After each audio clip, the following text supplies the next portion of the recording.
देश में एक बार फिर से कोरोना वायरस का खतरा उभरते दिखाई दे रहा है। पिछले 24 घंटे के दौरान कोविड-19 संक्रमण के कारण 5 लोगों की मौत की पुष्टि हुई है। इसके साथ ही देश भर में सक्रिय मामलों की संख्या बढ़कर 4026 हो गई है। स्वास्थ्य एवं परिवार कल्याण मंत्रालय के अनुसार जिन 5 लोगों की जान गई है वे केरला, महाराष्ट्र, तमिलनाडु और पश्चिम बंगाल से थे। इन सभी मरीजों को पहले से गंभीर स्वास्थ्य समस्याएं थी, जिससे उनकी हालत और अधिक बिगड़ गई है। चलिए पूरी खबर के डिटेल के बारे में बताती हूँ। नमस्कार, मैं हूं अंकिता शुक्ला।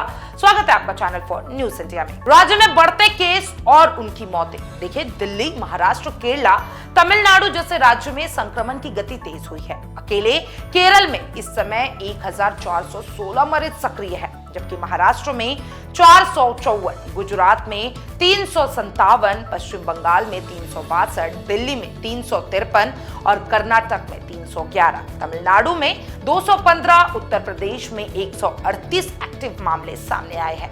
इस आंकड़ों से स्पष्ट है कि दक्षिण और पश्चिम भारत में कुछ राज्यों में सबसे ज्यादा कोरोना से लोग प्रभावित हैं। कोरोना में हुई मौत का विवरण देखिए, घबराइए मत, मैं बताती हूँ कौन सी बीमारी से किसकी मौत हुई है। देखिए, उन्हें कोरोना तो था, लेकिन इसके साथ साथ कई ऐसी बीमारियों से वो प्रेरित थे। कोरोना से हुई मौत का विवरण।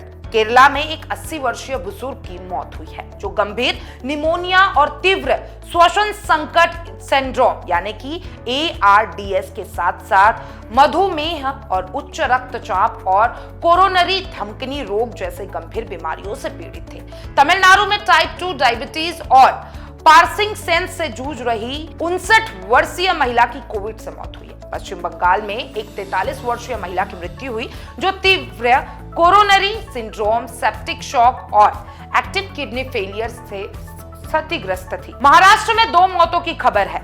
ये मौतें कोल्हापुर और सातारा जिले से है, जहां संक्रमित मरीज पहले से ही अन्य गंभीर बीमारियों से पीड़ित थे। राज्य में सोमवार को कोविड-19 से करीबन 59 नए मामले सामने आए हैं, जिनमें अकेले मुंबई में 20 नए केस दर्ज किए गए हैं। राज्य में अब कुल सक्रिय मरीजों की संख्या 863 हो चुकी है, जिसमें से 483 केवल मुंबई से है। ये दर्शाता है कि मुंबई जैसे घनी आबादी वाले शहरों में संक्रमण तेजी से फैल रहा है। कोरोना वायरस के इन नए मामलों में पिछले ओमिक्रॉन का नया सब वेरिएंट NB181 जिम्मेदार बताया जा रहा है।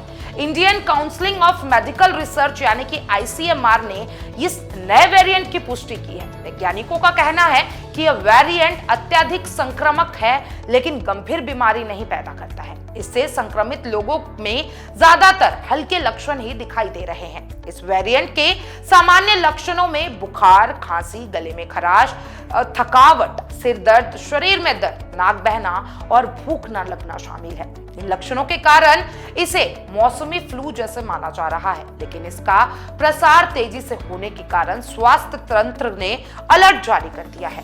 देखिए, सरकार की ओर से जनता को फिर से सतर्क रहने की अपील की गई है।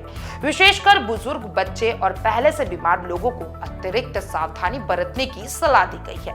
मास्क पहनना, भीड़ से बचना और समय समय पर हाथ धोना अब बहुत जरूरी हो गया है। वही जिन्होंने बूस्टर डोज नहीं लगी है, उन्हें जल्द से जल्द टीकाकरण पूरी कराए जाने की सलाह दी जा रही है। देश में एक और जहां कोरोना के मामलों में फिर से उछाल देखा जा रहा है, वहीं विशेषज्ञों का मानना है कि यह लहर उतनी गंभीर नहीं होगी, लेकिन सावधानी और सतर्कता बेहद आवश्यक है। तो देखिए, चैनल फॉर न्यूज इंडिया के माध्यम से मैं भी आप लोगों से अपील करूंगी कि अपनी सावधानी आपके हाथ में है। सतर्क रहे, सावधान रहे, भीड़ भड़ाके वाले एरिया से जाने में बचे और मास्क ज्यादा से ज्यादा पहने और एक सैनिटाइजर की बोतल जरूर कैरी करें। और तमाम ऐसे अपडेट्स के लिए चैनल फॉर न्यूज इंडिया के साथ बने रहे। डॉक्टर ऑर्थो, अब दर्द भी घुटने टेकेगा।